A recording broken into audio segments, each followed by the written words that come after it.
All we have to decide is what to do with the time that is given to us.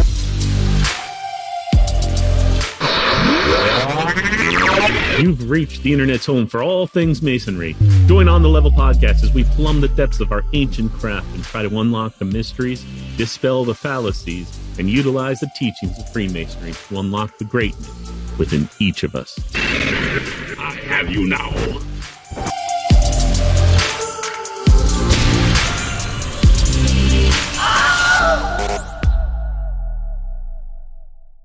Let's go! Oh, yeah. Let's get it. We back, Matt. We are back. We back. Let's get it. Look who's back. Back again. Man, Old guy's back. We are catching up on content. We've been slacking. My fault. I've been busy. I think you've been busy, Matt. You're got a promotion in your lodge, and you got a lot of stuff going on in your lodge. Promotion is a very strong word that I don't think it applies, but yeah, let's do that. Well, let's call it a wartime appointment then. Bill Ketzel called it that, right? Worstful called it that. I love it. A wartime appointment. We're gonna.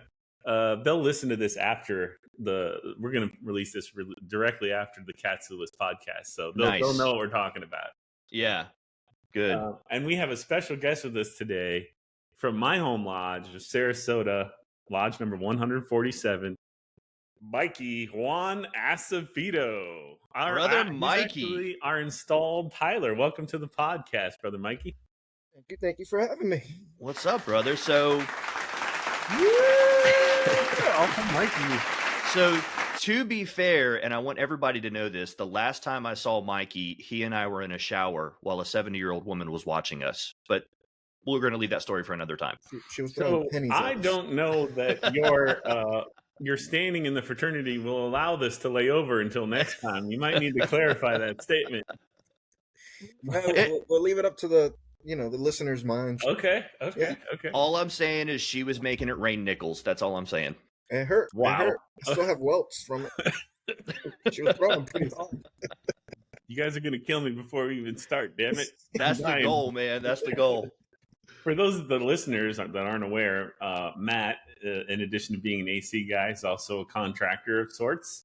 Mm-hmm. And as is Mikey, and they work together on some construction projects. So no, they weren't in a person's private bathroom while she was outside watching, throwing nickels at them. I mean, although we kind that's of a were. Great scene to have, I think, in your mind.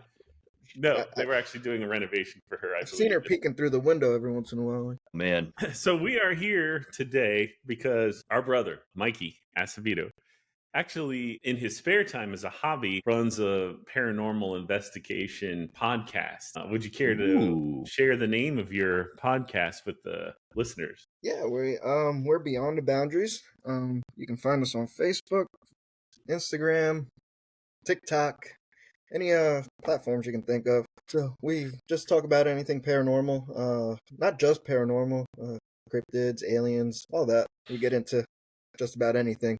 So a lot of people talk about the Greys. No, the Greys, yeah. A lot of people just tuned out. Don't tune out. Listen, okay? Listen to what we have to say. I know you think this is crazy and this is crazy talk, but just listen and see what you think at the end. If you still think it's crazy, then okay, I'll never do this again. Just let me know. Mikey's not coming back on. The podcast you're doing, you just covered a wide range of subjects. It used to be these things were in very siloed buckets. We had a UFO community, we had a paranormal community, we had specifically cryptids were broken up. We had Bigfoot community, we had a Loch Ness Monster community, we had the Chupacabra community. We got the Mothman people out there. So, okay, if you're not familiar with what us crazy people talk about, cryptids are any kind of a creature that can't be explained by modern, we don't know about these. They're not in our catalog of existing animals that we call them fairy tale animals. Yeah. These are animals that typically show up in like stories or, things to scare children, right? Like everybody tells Bigfoot stories when they go camping. The abominable snowman, there's another one. So and we were talking about this before the podcast started.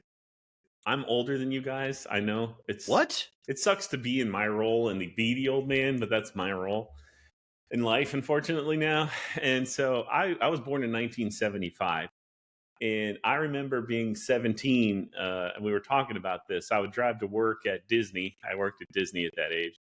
And some of the restaurants I worked in, there were servers, and I was like the guy that would bank out the servers. So we had a lot of private time in the room while they're waiting for me to verify their cash.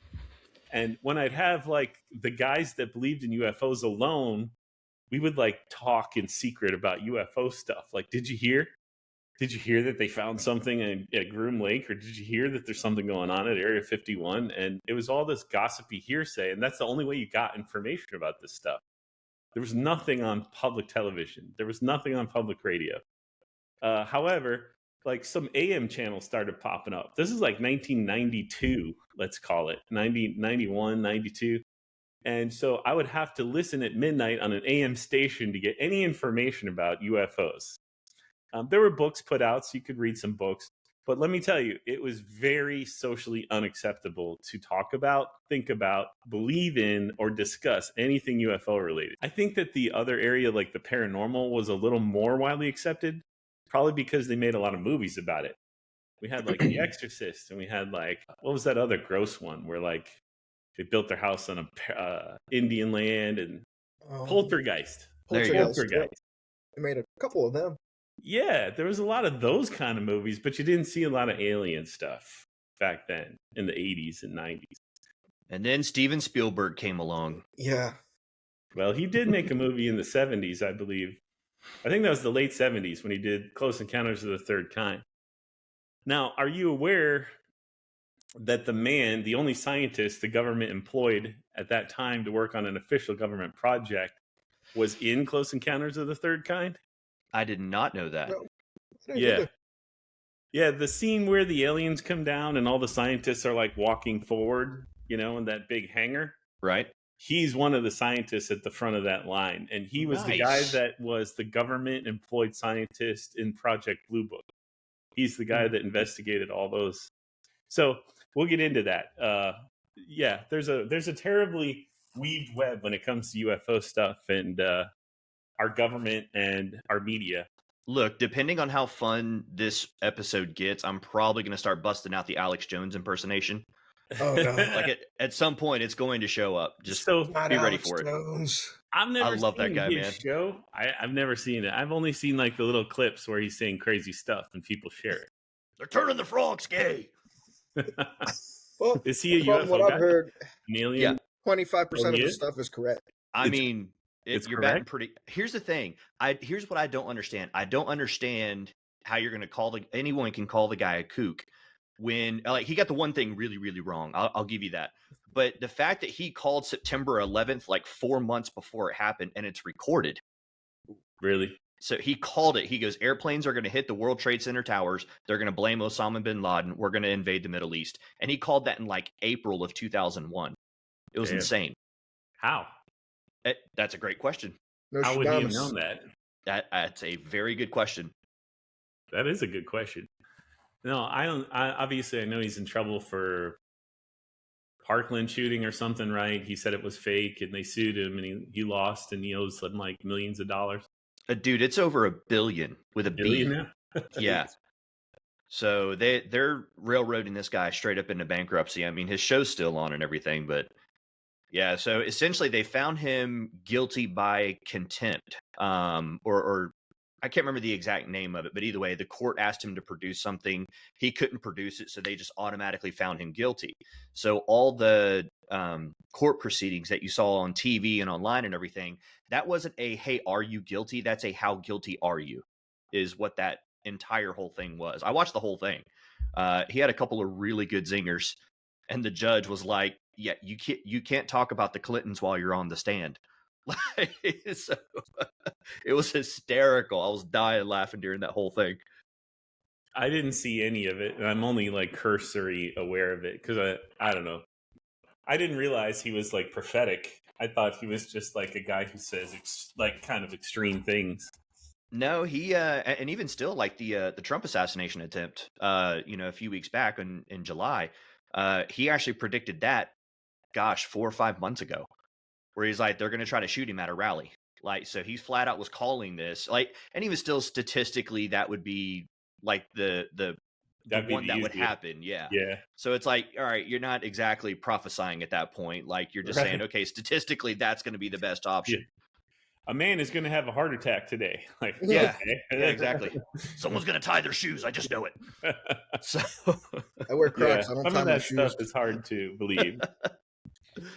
But I'll Oh, check him man. out. If you say it's worth it, I'll check it out. I've never seen the show. He's interesting because whenever it comes to paranormal, so he's real big into angels and demons, obviously, but whenever it comes to the alien stuff, and there's another guy that's actually been on Rogan called Bob Lazar. I don't know if you're familiar with him or not, but So Bob Lazar, that show I told you about that was on AM radio back Yeah. in 1990, they would interview Bob Lazar. nice. Like Bob Lazar was a household name to us weirdos that were studying this stuff. There you go. But it was like nobody believed. The government said he was crazy and a liar. And so you hear in an AM radio, even a believer's like in the back of your mind, like, nah, this could all be crap. But now he's public. He's out there. People are Mhm. listening to him like it really happened. Like and this is blowing my mind because I grew up in an environment where everyone thought he was a nut job, crazy Yeah. person. I was surprised he was still alive when I heard he came out. I'm like, oh, they didn't kill this guy yet?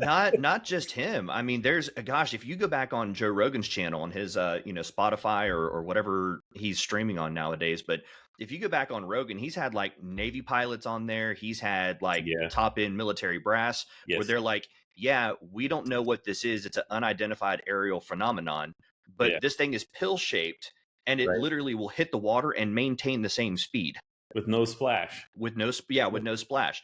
So either way, they've got like radar of this stuff. They've got recordings of this stuff. Oh yeah. I realize that you probably want me on here to be the counter voice, but I'm probably going to be the biggest proponent of all of this, just to be clear. Okay, that's good. I'm that'll make it a little less friction.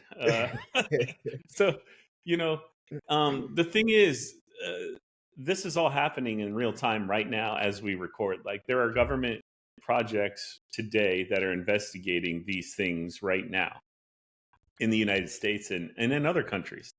So this is no longer in the shadows. Don't tune out because we're talking about things you think are crazy. Just listen in for a minute. Listen to some real people talk about some real things about this topic.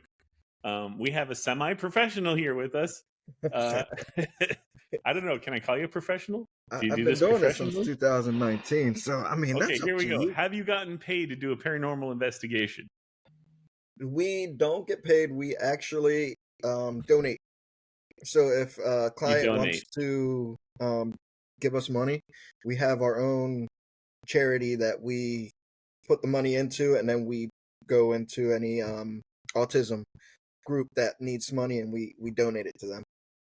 That's awesome. Why autism? My 2 kids are autistic. Both of your children. Mm-hmm. Yep. How old are they? 2 and 9. 10, 9. How on the spectrum are they? Oldest, she's I think on the lower. Now my son, he's up there. Is he verbal? No, nonverbal. Yeah. Yeah. My daughter's son is autistic and he's not verbal, so I know what a challenge that can be for everybody. Yeah.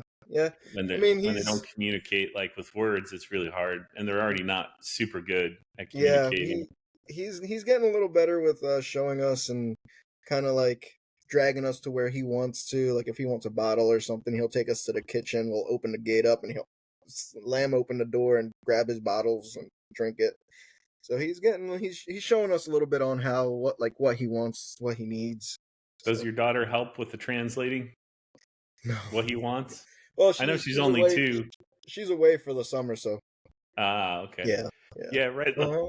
We even tried to learn sign language for a bit. Yeah. Yeah. Yeah, my daughter has had to do sign language. Obviously not like full on American sign language, but they learn enough to communicate like food, hungry, bathrooms, like that. We know a little bit, not too much, but we know a little bit. That's interesting.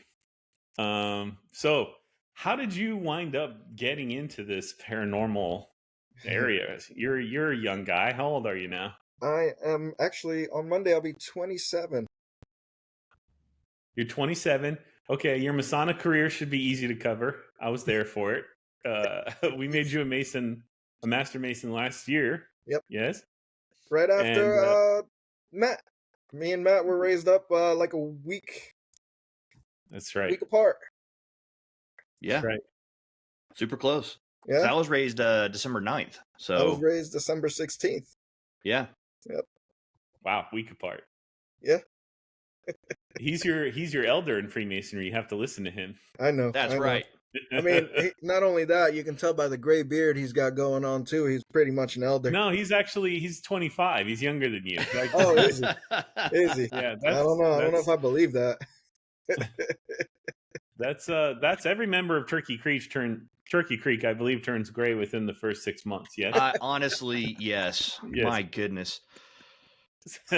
That's not a knock on Turkey Creek. I love you guys. I've never been to step foot in the lodge, so I can make fun of it. I'll knock on Turkey Creek all day long, my guy.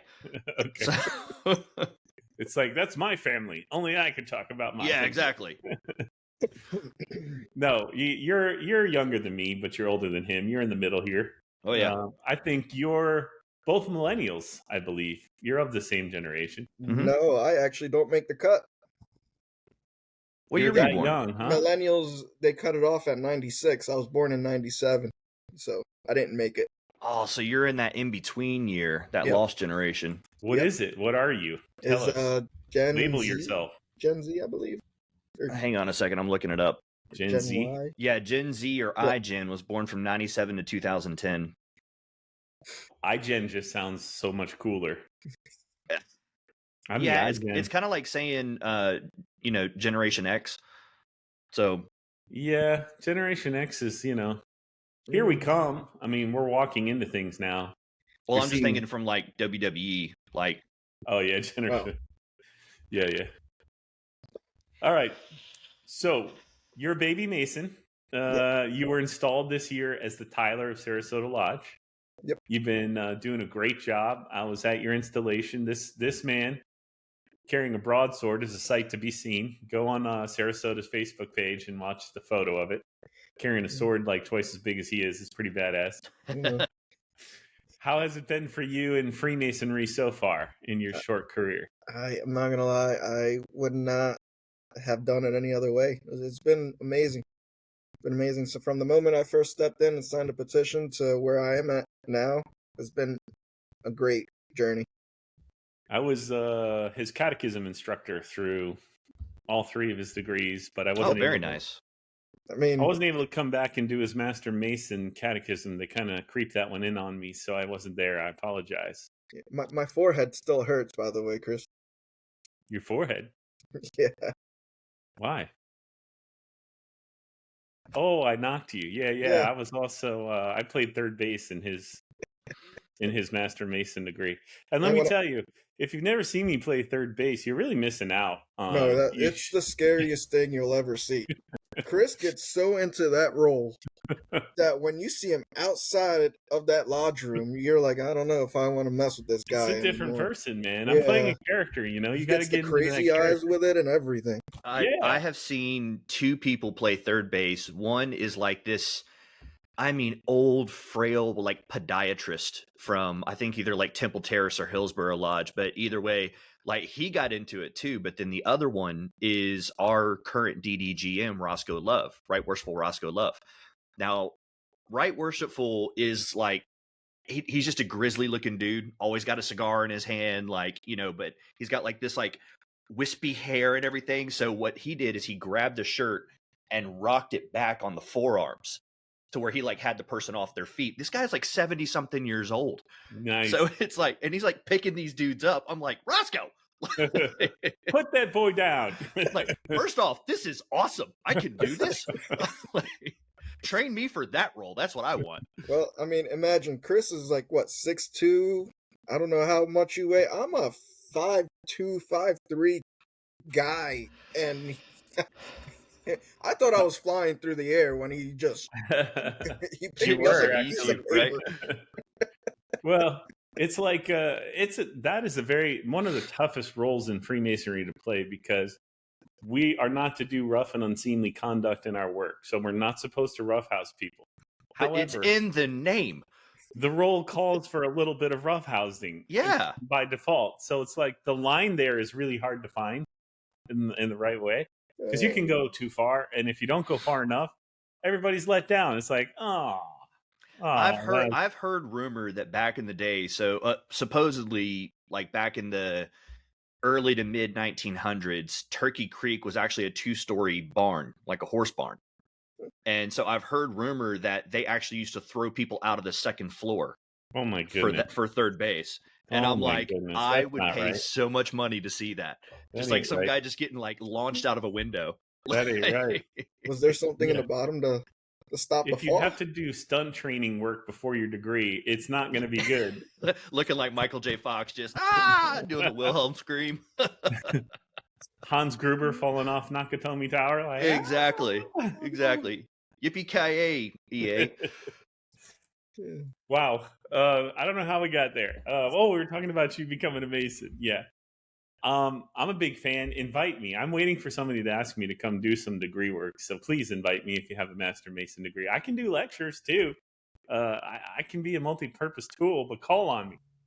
Look, honestly, I might do that because we start training on Tuesday. Now we're recording.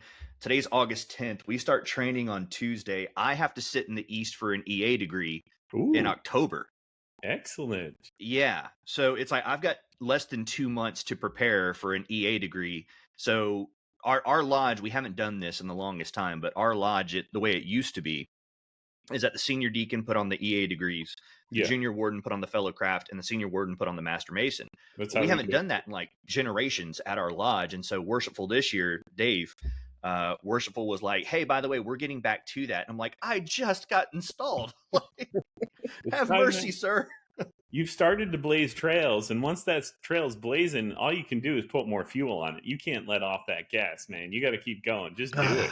Don't remind me. Like, ugh.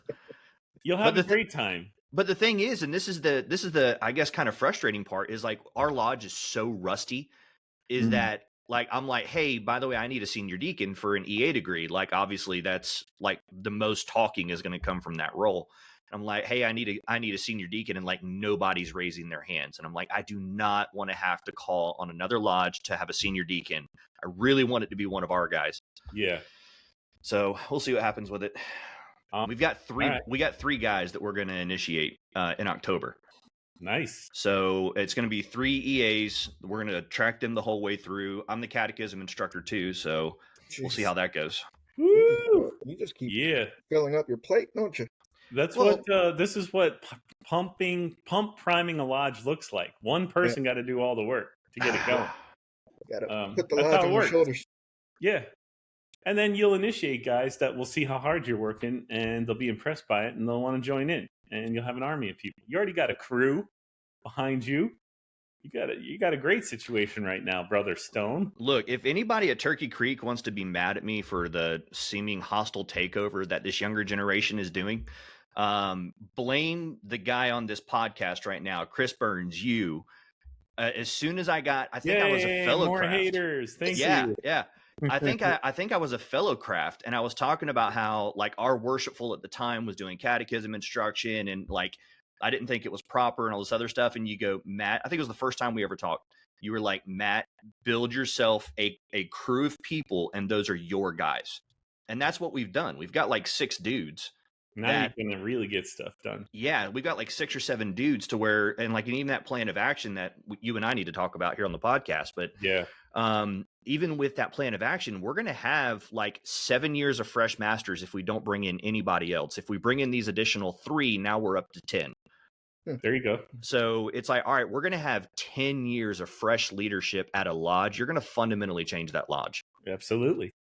Make it modern. Make it alive again with Freemasonry. Not that it's not that the guys aren't good Masons, but is it alive with Freemasonry? Are people trying to be good Masons? Are they trying to be better people? Are they trying to do charity work? Are they trying to help each other learn and grow? Like, that's how you know it's alive in your lodge. I just want to repaint the place because we have this like burnt orange bathroom Don't That it's talk to me about the color of your lodge. You can't talk it's to me not as about bad that. as the pink lodge room. I'll say that, We but got a it pink is a lodge. burnt orange or like baby poop style color bathroom. It's insane. Mm, Yeah, baby poop. I haven't seen that in a while, but I- thanks for I'll the visual. yeah. I think I think I sent you a picture of the toilets that I had replaced, where I was like, oh yeah, another life in the day of a master mason. I thought that was just the toilets in your house. I had no idea. All right, Mikey. Yeah. Mikey's our guest here. Come on now. So you're a new Mason and you're getting your feet wet. And I come to find out that you have a paranormal podcast. I can't remember how I found out, but there's no way I was letting that one go as soon as I found out. Yeah.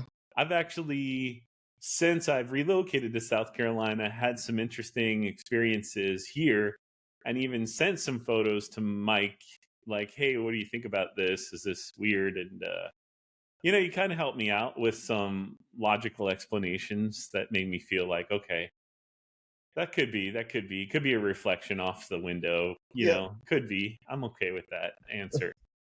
Not everything is unexplainable. Like most of the stuff, and I don't want to talk for you, but I feel like most of the stuff that you look at, you can probably explain Yes. or come up with a logical explanation if you can't explain it. Like, it could be this. So what we say is my wife's actually the bearer of bad news in the paranormal field, because when someone emails us or they send us pictures on our Facebook or anything like that, she goes and she analyzes the pictures, and she has a whole software where she puts pictures and videos like that, and she can see if those pictures were messed with in a way. So if they mess with it and they change it, they edit it or anything like that, she'll be able to see it in that software, and then she'll be like, hey, this picture was messed with. It's not authentic. We can't really go off of what this picture that you sent us. So I mean, if you have a real picture, can you send us the picture that's not edited? Or when we get the orb That's got to pictures, be a red flag, though. When you get a photo from someone and they've edited it, I'd be like, okay, you're wasting my time. Yeah, Get the hell usually out of here. that's what happens. We get a lot of people mad at us, but we got to do what we got to do to make sure it's real stuff. We can't just go in. You're not there to confirm their suspicions. You're there to tell them what you think the truth is. Yeah, and we get the orb pictures. Orb pictures. Usually they're just bugs or dust in your house. So you know how you move clean around your house, people. That's what we're saying. Yeah. You move around and you see dust and stuff flying around, little particles of whatever just flying around everywhere, and people take pictures of it, and they're just like, "Oh my god, I caught something!" And we're like, "No, that's just a fly in your house." I've seen that even on like big scientific level studies, like Skinwalker Ranch. I'm a huge Skinwalker Ranch fan. I'm going to mention it a lot on the show. Blind Frog Ranch is another good one. Which one? Blind Frog Ranch. Blind Frog Ranch, There's another ranch out there called Bradshaw Ranch, which has got a lot of weird stuff going on. But they actually do a lot of recording on different kinds of technology, LiDAR and radar, and they measure gravimetric stuff and a lot of like satellite geo stuff, and they'll record something and they'll be like, oh my god, that thing's moving at like 6 million miles an hour. And then after they analyze it, they're like, oh, it's a fly. Because a fly at that, if he's closer to the camera, you think it's far, you do the math, you're like, oh my god, it's going 8 million miles an hour. No, it's a fly right in front of the camera. So it even happens on the high end of these investigations. But, you lose all credibility if you're not willing to admit the obvious. And that's like how we were talking before. You get these shows on TV that have been Hollywoodized, as you call it, that fake a lot of their evidence, as we call it, evidence that they pick up or even noises that they hear. They're just like, oh, I heard something. And it's just Bob around the corner making noises with pots and pans. Yeah. That, and they always see, that's what they always show on the shows. It's just someone that faked it, and it gives us a bad name, because then everybody's like, oh, these paranormal investigators, they're not legit, they're not Right. anything fun, and Just it for ruins the game for entertainment. the people that are actually trying to do it to help out other people. Yeah. And Which that's the key, I think, because we were talking about this with Matt. I was like, "Oh, Matt's going to be our straight man." He's like, "Not me. Nope. I got my own experiences." Nope. And that's the only thing that can change someone's mind is they have to have a personal experience. Yeah. Doesn't matter how much you show them or tell them, until they have something happen to them, they're not going to be a believer. And we talk about, well, my generation, you literally couldn't talk to anybody about this, not your parents, not your sisters and your brothers, nothing, because the stigma was so hard socially on you being a weirdo that you just couldn't talk about it. You were literally at risk of being called crazy if you legitimately believed any of this stuff was happening. But now I think it's a little more acceptable. There are TV shows all over the place now. There are government agencies investigating some of these things. However, I really do believe that some of that stigma still exists in our society, where you are looked at as a little bit of a nut job or a crazy person if you talk about it, like in a serious way. It's still there. It's still around. We actually get it a lot every once in a while. Yeah. It's interesting because we're living in this time, I would argue, where specifically in I'm not even going to say American culture. I'm going to say in white culture, specifically in white culture, here in the United States, where it's like, no, you're the crazy one if you believe that stuff. But if you look at other cultures like Central and South America, Africa, other cultures here that are on this planet and throughout time, it's weird that we don't believe these things, that we don't believe in the supernatural, that we don't believe in the spiritual. If you go down to Mexico or you go down to Central America, it is, just rife with, or even Native American culture, dream catchers, those sorts of things. Yeah. Yeah. I mean, look at any culture going back to the beginning of any recorded history that we have, the Sumerians, and you're going to see tales of insane things happening to those people. Are they telling stories? Are they documenting things? It was a great effort to record something back then. We're talking about chiseling into stone, okay? So people didn't just sit in their bed and chisel into stone at night for fun. Like, if it got written, it was pretty important. So either that was a very important cultural story to them, or they were recording something that they saw, or a tradition that they had heard, carried through time.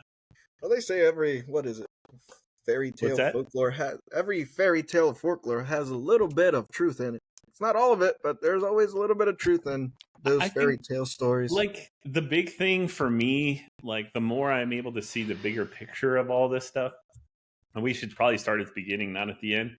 But to me, if you look at, now we can look through time at all of these different cultures, and the stories are so similar.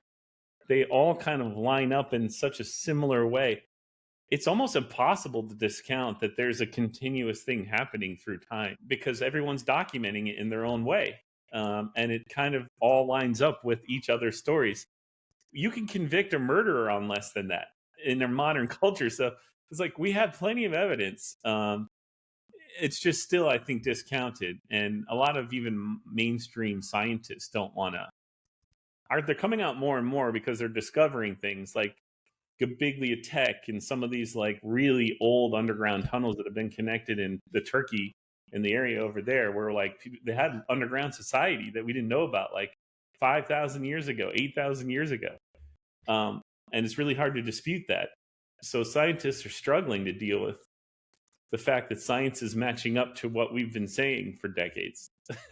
Well, even still, and it gets a little more fun than that. But if, so I'm, it's well documented on this show that I'm a Christian. I profess a faith in Christ. If you read the Bible cover to cover, then you believe in the supernatural and you believe in the spiritual. Like, and so that's the part that has always amazed me, is like, whenever you talk about like demon possession around Christians, they like pearl clutch. They're like, what do you mean? What do you mean spirits? And it's like, no, look, if you want to read throughout either the Old Testament or the New Testament, I can point you to those things. And I even pulled up one that we're probably going to get into here in a little bit.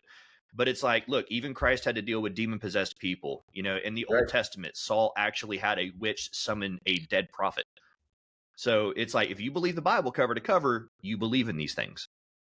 It was pretty popular in the culture. Your stories also, as you said in your book, are kind of lining up with what everyone else is saying. It's just the labels are different. We're talking about demons, or we're talking about angels, whereas they're talking about shadow people or some other explanation for that same phenomena, but with a different name and a different kind of like setting for it. Yeah. But the facts remain the same. Like, people saw stuff that other people couldn't see. People heard stuff that other people couldn't hear. Yep. People observed things that shouldn't have been observable in nature, and they told the story, and it wound up into the Bible. We fell into so the first investigation that we had, where we decided to like cross over both paranormal and UFO, we put two things together. So we would get reports from the clients that they'll see this 8-foot tall shadow figure with a top hat on, and then they'll see this little girl with a pink dress on.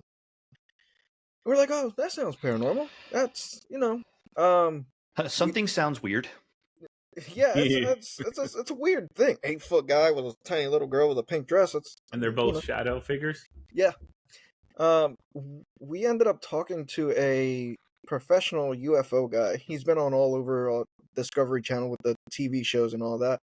And he goes, yeah, we when we go to abductee cases, that's usually what they see, is an 8-foot shadow figure guy with a top hat, or a little girl with a pink dress on.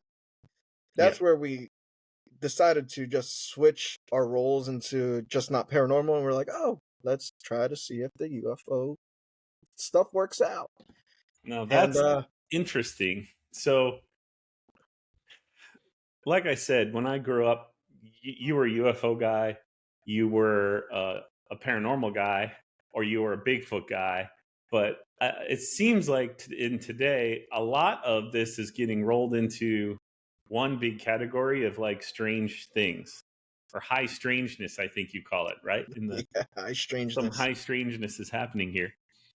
And in modern times, I think the best example of this is Skinwalker Ranch. And people probably aren't aware that the government program that just became public is the government agency that was involved in investigating Skinwalker Ranch. Okay, give me a elevator pitch on Skinwalker Ranch. I've never heard of this before. Oh, are you serious? Yeah, dude, I don't watch TV. Like, okay. I'm that type of nerd. Skinwalker Ranch came to prominence in the 60s. There was a rancher who was reporting losing a lot of cattle to mutilations at the time. Mm-hmm. And so they actually did investigations, and it wasn't just on his ranch, which is like this huge ranch in Utah. It's at the Uinta Basin, which is like it's a giant bowl in Utah, and they're like in the bowl with nothing but mountains and hills around them.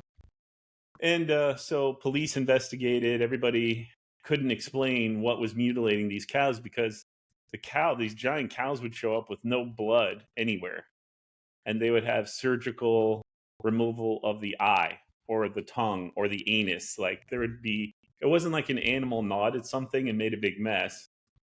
Something like scalpel or laser cut chunks out of these cows and drained them of blood and left them there. So either they were mutilated somewhere else and dropped off here, but I don't know who at that time would have had the resources or time to run around with these large animals, killing them and messing them up and dropping them off in remote areas where they wouldn't be found for like a couple of days. So the blood in the eye is weird, but as far as the rest of it is concerned, the hind end of a cow, if you watch a coyote or a wolf, that's actually the first part that it'll eat of an animal whenever it makes a kill. So it'll start there and work its way through.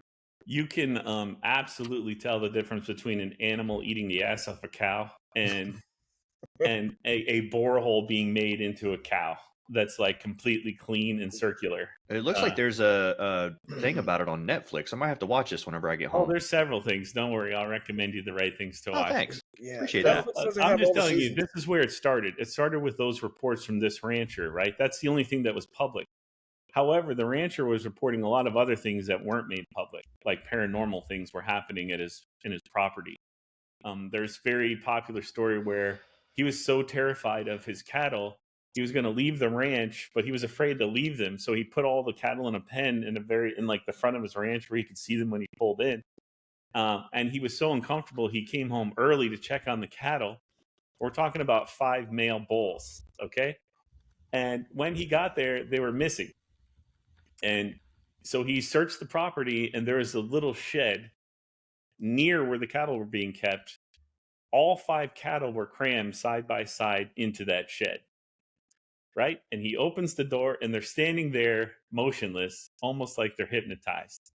And within seconds, they snap out of it, and they start beating the crap out of the shed and beat it to hell. And they actually manage to squeeze out eventually of the shed. So this got enough attention. These kinds of stories got enough local attention that a billionaire who was interested in the paranormal bought the ranch named Bigelow. Bigelow. Now, if you look up Bigelow, he owned an aerospace company. This is how he got wealthy. And he had a very high level of interest in aliens specifically. So in his youth, he thought, I'm going to spend all my money figuring out this alien thing, and I'm going to build spaceships that are going to be interstellar, and I'm going to become the richest man in the universe. Like, these are the thoughts in his head. So he buys this ranch where there's a lot of alien activity, right? This, of course, is before Elon Musk was a thing. Yes. Way before. Yes, way before. He bought the ranch with a co-effort from the U.S. government. So it was 50% owned by Bigelow Aerospace and 50% owned by an American government entity. And together they formed a government agency. And I can tell you the name of that. Somebody can tell you the name of that. This company investigated Skinwalker Ranch for over 20 years. They brought in physicists. They brought in botanists. They brought in psychologists because they thought, these people did a thorough investigation. They thought maybe the plants are creating hallucinogenic properties and people are just tripping balls. Like, they looked at every angle. And what happened was they all went mad because they recorded paranormal activity, cryptid activity, interdimensional, apparently, activity, and traditional UFO activity, all happening on this ranch. And they can tell you, they have reports of they would buy their groceries, put them away in the pantry, turn around, get something, and all their groceries are back out on the table. So you've got that kind of paranormal activity. Or they'd lose something and it would show up in a tree somewhere, like 50 feet in a tree, like 2 days later after they couldn't find it. Imagine I mean, that being actually late makes for work. sense. Go ahead. Imagine being late for work and you find your keys on the tree. Yeah. That actually makes sense because there's actually, I think it's here in the United States, but there's actually different places you can go to go on a DMT trip. And so dimethyltrexate. And so that's where a lot of people, they think that a lot of the stories from, the Bible came from, is that whenever you get onto dimethyltrexate, you can now blur the lines between dimensions and you can see other things or other entities. I think mushrooms are probably the more like natural way that people go about doing that.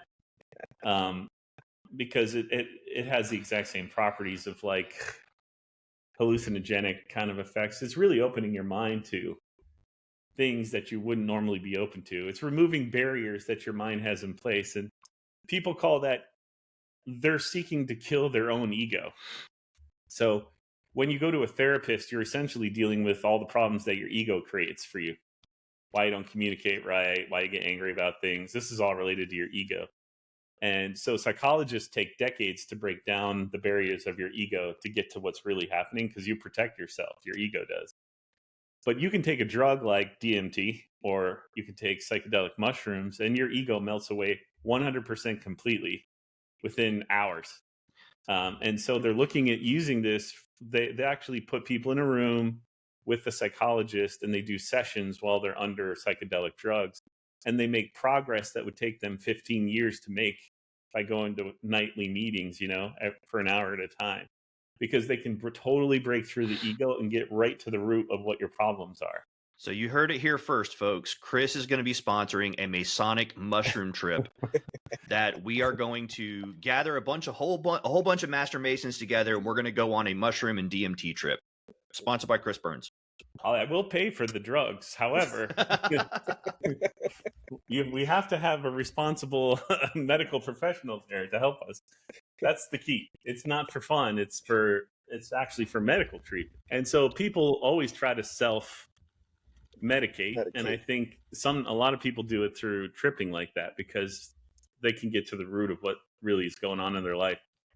And also, people say that our dream states can remove our ego. So I don't know if you guys have ever had an experience of a dream speaking to you about reality. I have. My first wife. I'm on my third wife. My first wife. I had this horrible dream of finding a guy's card in her purse. I knew exactly where it was in my dream. I didn't know what it was, but I knew it was scary and bad. So I woke up, ran to her purse, looked, and there was a card of a guy who is a roller derby guy. And apparently she had been going after work to this roller derby place and hitting on this guy, and they've been meeting. And I uncovered this whole affair that was going on. Scandal, Chris. Scandal. Because I had a weird dream that told me I needed to look in her purse for a card.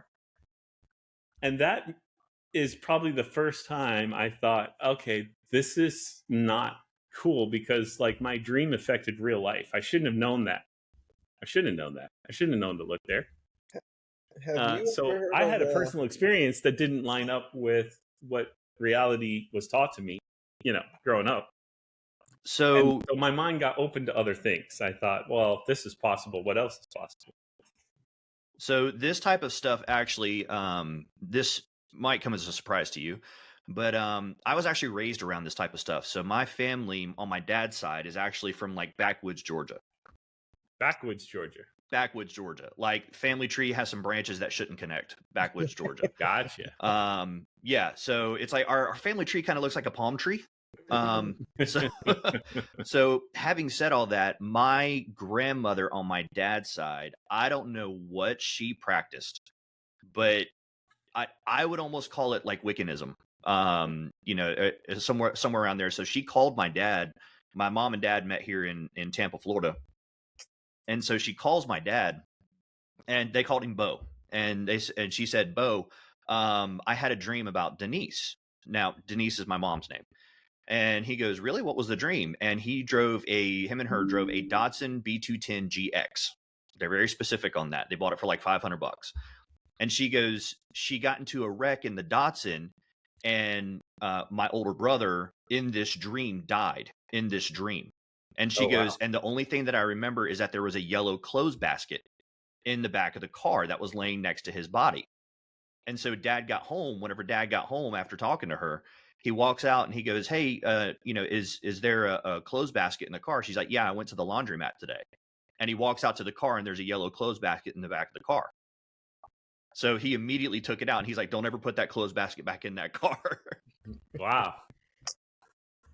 So yeah, my family is from the place of Georgia of you go out to the middle of the woods, no pathways to get there. You start a fire and you start playing a guitar or picking a banjo, and then people just start walking out of the woods.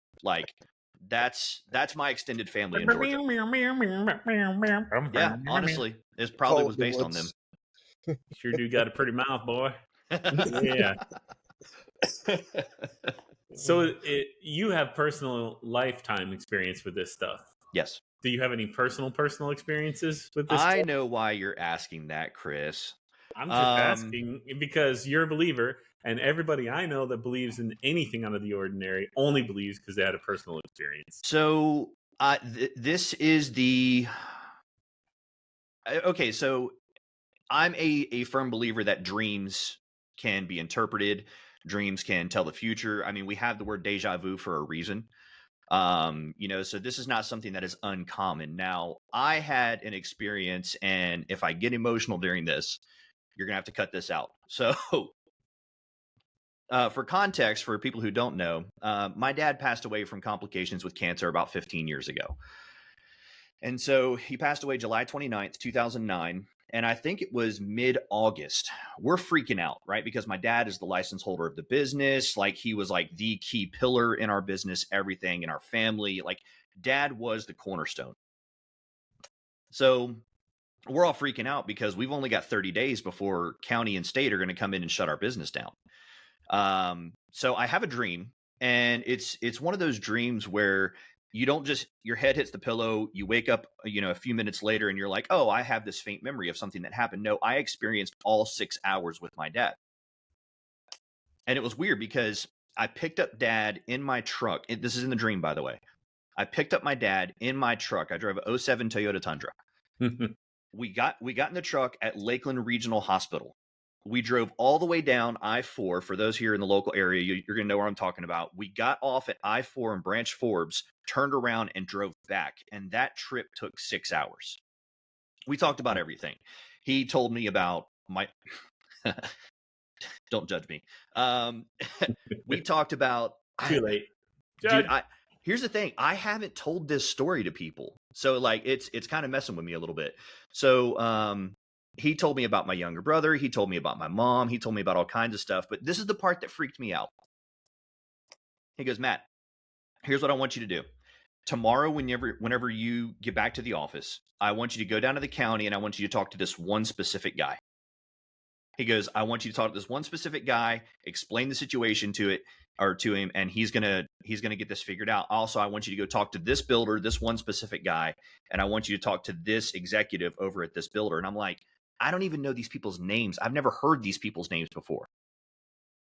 Now, fast forward, I wake up. Oh, sorry, the end of the dream. The end of the dream was as you walk into Lakeland Regional, there's the two doors at the ER department where you walk in. There's a receptionist, there's elevators, and then there's a back hallway. I didn't know this, but the back hallway is where they take all the dead bodies to. Oh. I had no idea.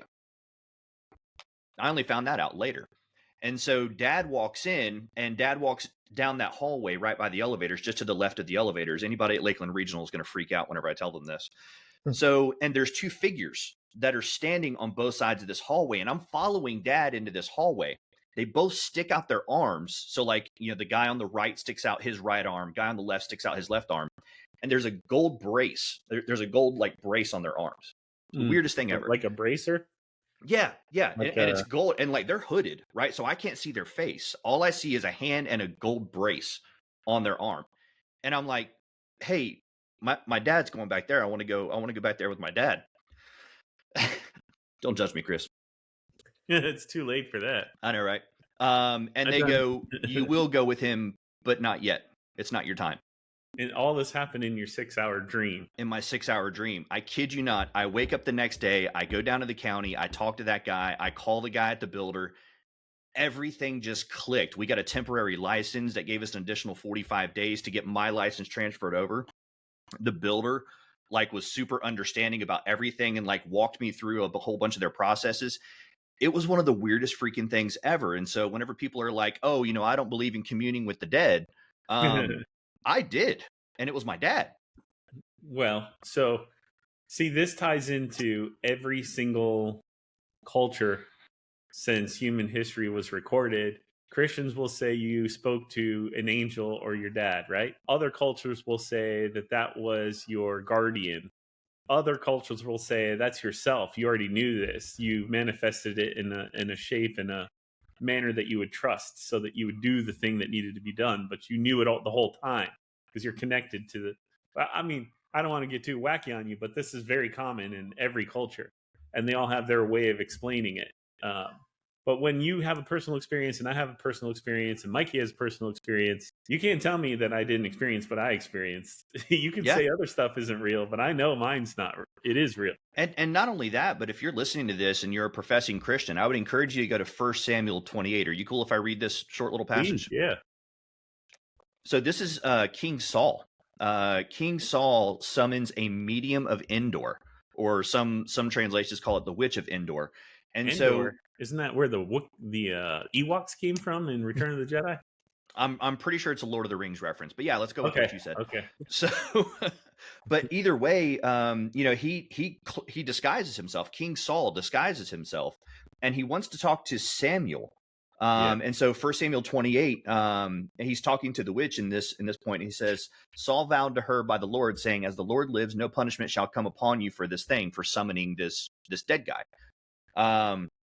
Then the woman said, who shall I bring up for you? And he said, bring up Samuel for me, the prophet Samuel. When the woman saw Samuel, she cried out with a loud voice, and the woman spoke to Saul, saying, why have you deceived me? For you are Saul. The king said to her, do not be afraid. What do you see? And the woman said to Saul, I see a divine being coming out of the earth. He said to her, what is it? What is his form? And she said, an old man is coming up and he is wrapped with a robe. And Saul knew that it was Samuel, and he bowed his face to the ground and did homage. So it's like, if you're a Christian, you believe in this crap, whether you want to admit it or not. It's a lot of Christians aren't aware of a lot of things that exist in the Bible because you don't talk about them at Sunday at church, but we talk about demon possession that Jesus cast out. So yeah, let's have these conversations. Yeah. And I think pretty like I talk about a lot. My wife's family is very religious, and everything to them is a demon or an angel. Mm-hmm. So if we talk about aliens, they're demons. Unless it helps somebody, then it's an angel. So they kind of categorize it into their vernacular that they can understand. Yeah, yes and no. I mean, because you can have demons that are helpful because they want you to be neutral. They don't want you to pursue the things that are of God, so they want to make you comfortable. And so to our human eyes, that's them being helpful. No, they want you comfortable, so that way you're not working for the kingdom. Yeah. And, it's a sad thing, but for humans, like, some of our greatest things come out of tragedy and negative things. I mean, I never met an interesting person that didn't have hard times in their background. And anybody that I met that was extremely wealthy and grew up that way is totally messed up in the head and not generally going to be a good person. You have to go through crap. It kind of is what makes you into a better person, coming out of the other side, and having a little more respect for other people and things. I think is part of the process. Pain is part of the process of becoming a better person. But I want to talk to Mikey about like what he's doing today. But now that I know that you don't know the background of this, I just want to briefly give you the cliff notes of how we got to where we're at. Yeah, please. Okay. Everyone's heard of Roswell, right? Yeah. Okay. Roswell is what started the public's knowledge about all this stuff going on. And the government actually had a project called Project Sign in 1948, which you probably never heard of.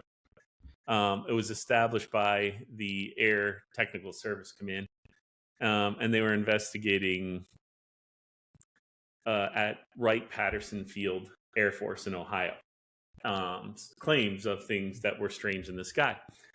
That project led into a government project called Project Grudge, which formally ended in 1949, and directly followed Project Sign, and was an even bigger look into the whole UFO, what's going on, because people are seeing things phenomenon, by the Air Force. That led into Project Blue Book. Now, I'm sure you've heard of Project Blue Book at least, right? Yep. I have not. The only blue project I'm familiar with is Blue Beam, but that hasn't happened yet. Blue Beam? Blue Beam. We'll get into it after this. Okay. Project Blue Book's a pretty well-known government project because it was so public. They took like thousands of UFO reports from the general public, and they put a committee of people together to investigate it on behalf of the U.S. Air Force. And so they assigned one scientist to the group who was not a member of the military, named Hynek.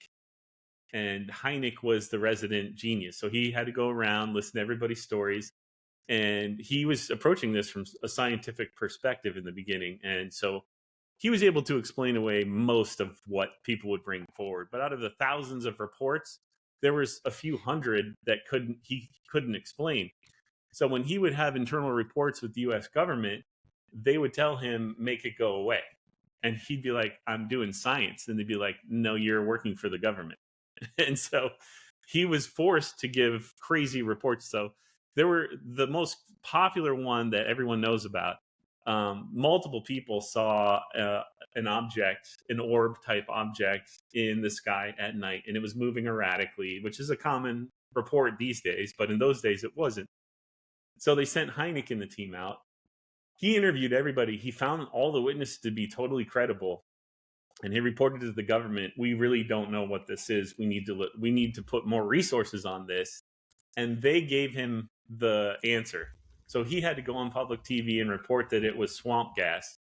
And he had to report that swamp gas can cause like the air to spontaneously combust, and it can look like a ball and it can move around. And they had this scientist out there. Now he's just a show pony for the government. And so he started to get pretty uncomfortable with the whole thing after a few years. because he kind of switched his thinking. He's like, there's really something going on here. He talked to so many people that were totally credible, and things he saw that he couldn't explain, like magnetic readings at the site or radioactive isotopes at a site where people said they saw something. He would record this stuff, see that there was legitimate physical evidence to back up the stories these people are saying, and then he'd have to publicly come up with a crazy explanation that would make it go away. And we listened to it. I heard this stuff on the news at the time, and I remember thinking, oh, it's all a bunch of crap. Like, all these people are hoaxers and they're all trying to get their 5 minutes of fame. And it did go away. So the government actually released a report to the public called the Condon Report. And that report is given by a U.S. military person who basically says there's nothing here. We're shutting the program down. There's nothing worth looking at. There's nothing of U.S. interest, defense interest, or anything here. All of this stuff is a bunch of hokey pokey. So they basically canceled that project. And this is the end of the government's involvement in anything paranormal, officially. No one ever hears about it again. It becomes a culture of you're crazy or you're a nut job. This is proven to be false. Anybody that thinks it is crazy. And it dies until Skinwalker Ranch happens. And the UF government forms the All Domain Anomaly Resolution Office in conjunction with Bigelow, and they buy a piece of land and investigate it for over 20 years. Now, all the documentation the government did is on video. It's in multiple videos. They have audio of it. They have all this information. And so does Bigelow. But Bigelow worked for the government, with the government. He cannot release anything he knows as long as he's alive. It's all got to stay completely private. Bigelow sold the property because his wife died, and he blamed Skinwalker Ranch for his wife's death. There's an effect called the hitchhiker effect. So if you're around these strange things happening, and you go home, strange things happen to you in your home. They call it the hitchhiker effect.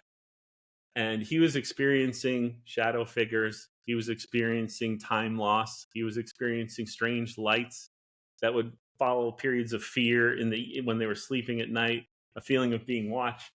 And his wife actually died of a heart attack, and he attributes that to all of the stuff that they brought home with them from his investigations at Skinwalker Ranch. It wasn't just him. There were other scientists and government officials that were scared for their families because of what was happening to them in their homes. So they literally sold this property and stopped the investigation. And the other thing was they could never get solid proof. Anything that happened, they could never get it to happen again in the same way it happened the first time. It would always be something different the next time. And it was driving them crazy. So they might see a UFO in the sky and a glowing orb shedding lights. And the next night, there'd be shadow men or a lizard guy or some giant animal making tracks. And it was like always something totally different, totally unrelated, seemingly from a completely different kind of discipline of science that it would take to even study it. So he sold the ranch to a private real estate mogul in Utah, who then made the one condition when he sold it was you have to continue research on the property. So he can't turn it into a vacation destination. He can't make it like a tourist attraction. So he made it into a TV show on Netflix. He hired a team of scientists. He hired one guy who had been known to work with the government on various projects, and he started investigating Skinwalker Ranch publicly. And they release all their findings. A lot of it, the best parts they put into the show, obviously.